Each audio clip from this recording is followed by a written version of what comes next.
আসসালামু আলাইকুম ওয়া রাহমাতুল্লাহি ওয়া বারাকাতুহু। বন্ধুরা, আশা করি সবাই ভালো আছেন। আজকে আমি এসেছি আপনাদেরকে ছোট্ট একটা ভিডিও দেখাবো।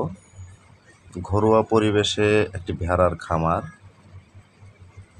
মূলত এই খামারটি প্রাথমিকভাবে শুরু করা হচ্ছে। আমার ভবিষ্যৎ পরিকল্পনা রয়েছে এটি আরও অনেক বড় করার। বৈজ্ঞানিক পদ্ধতিতে স্বাস্থ্যসম্মতভাবে খামার তৈরি করার পরিকল্পনা নিয়েই মূলত অল্প কয়েকটা ভেড়া দিয়ে আমি এটা শুরু করেছি।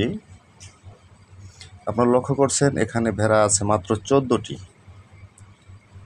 তার মধ্যে একটি ভেড়া প্রথম বাচ্চা দিয়েছে। ওই যে লক্ষ্য করছেন পিছনে এই যে বাচ্চাটি হাঁটছে, পিছনে এই যে দেখা যাচ্ছে ছোট এই বাচ্চাটি। এই বাচ্চাটির বয়স মাত্র 15 দিন।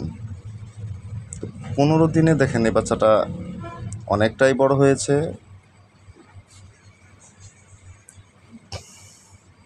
এই দেখুন সবগুলো ভেড়া, এই যে বাচ্চাটি লাফাচ্ছে, এই যে দৌড়ে পালালো, এটি মূলত প্রথম বাচ্চা। এটার বয়স হচ্ছে 15 দিন। তো আমার যে পরিকল্পনা সেটা হচ্ছে যে আমি অন্তত 100 ভেড়ার একটি খামার করব বৈজ্ঞানিক পদ্ধতিতে। তো প্রথম একটু অল্প দিয়ে শুরু করেছি, দেখি এর মধ্যে কেমন লাভবান হওয়া যায়, বা মূলত হচ্ছে বিস্তারিত জানার জন্যই অল্প ভেড়া দিয়ে আমি শুরু করেছি। তো আপনারা দোয়া করবেন আমি যেন সফল কাম হতে পারি, আমি যেন অনেক খামারটা বড় করতে পারি। এই জন্য সবার প্রতি আমার দোয়ার আহ্বান রইল। সবাই ভালো থাকবেন।